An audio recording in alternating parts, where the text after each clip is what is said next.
نحمده ونصلي على رسوله الكريم أما بعد قال الله تعالى في القرآن المجيد أعوذ بالله من الشيطان الرجيم بسم الله الرحمن الرحيم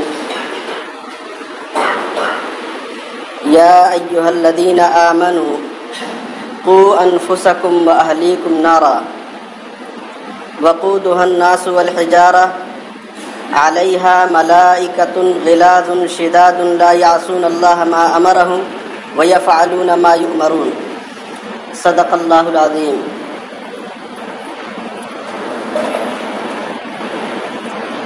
محترم بزرگوں اور دینی بھائیوں،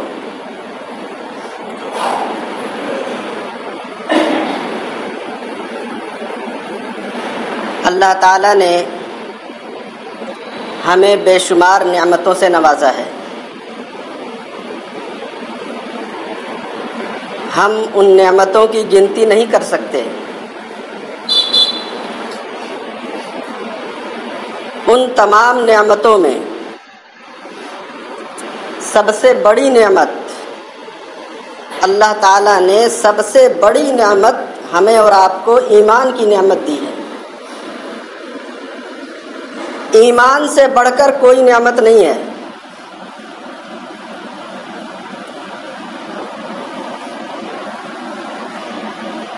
دنیا میں اگر ایمان والا موجود نہ ہو تو دنیا کا نظام ہی درہم برہم ہو جائے گا۔ اللہ تعالیٰ نے اس دنیا کے نظام کو ایمان والوں کی بدولت باقی رکھا ہے۔ تو ایمان کی دولت اتنی بڑی نعمت ہے، اتنی بڑی نعمت ہے کہ اس کا اندازہ نہیں کیا جا سکتا۔ اس نعمت کی حفاظت اتنی ہی ضروری ہے۔ جو چیز جتنا قیمتی ہوتی ہے اس کی حفاظت بھی اتنا ہی اہم ہوتی ہے۔ آپ کے گھر میں جو چیز قیمتی ہے آپ اس کی حفاظت سب سے زیادہ کرتے ہیں۔ سب کا وہی حال ہے۔ ہمارے دل و دماغ میں یہ بات اتر جائے کہ ہمارے پاس اللہ کی دی ہوئی نعمتوں میں سب سے زیادہ قیمتی نعمت، سب سے زیادہ بڑی نعمت ایمان کی نعمت ہے، تو ہم اپنے ایمان کی حفاظت کرنے کے لیے ہر طرح کی قربانی دینے کے لیے تیار ہو جائیں گے۔ پہلے یہ دل میں بیٹھے تو یہ بات کہ ایمان سب سے بڑی دولت اور سب سے قیمتی نعمت ہمارے پاس ہے۔ افسوس ہے کہ آج ہم نے ایمان کی قدر و قیمت نہیں سمجھا۔